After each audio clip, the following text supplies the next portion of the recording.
ଜଳରେ ଦ୍ରବଣୀୟ ଭିଟାମିନ୍ କେଉଁଥିରୁ ମିଳିଥାଏ?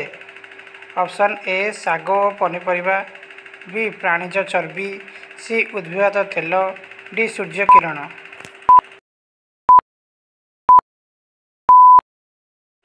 ସଠିକ୍ ଉତ୍ତର ଅପସନ୍ ଏ ଶାଗ ଓ। କେଉଁଟି ଆଲୋକ ଶ୍ଳେଷଣକାରୀ ଜୀବ ଅଟେ? ଅପସନ୍ ଏ ଗନ୍ଧକ ବ୍ୟାକ୍ଟେରିଆ, ବି ନୀଳହରିତ ଶୈବାଳ, ସି ରାଫ୍ଲେସିଆ, ଡି ପ୍ଲାଜମୋଡ଼ିୟମ୍।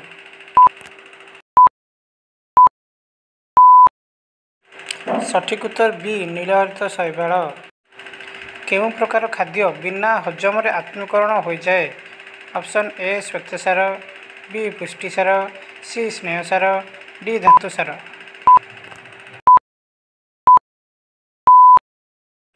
ସଠିକ୍ ଉତ୍ତର ଡି ଧାତୁସାର। ଗ୍ଲୁକୋଜ୍ ଅଣୁରେ କେତୋଟି କାର୍ବନ ଅଣୁ ରହିଛି? ଅପସନ୍ ଏ 5ଟି, ବି 6ଟି, ସି 4ଟି, ଡି 3ଟି। ସଠିକ୍ ଉତ୍ତର ବି 6ଟି।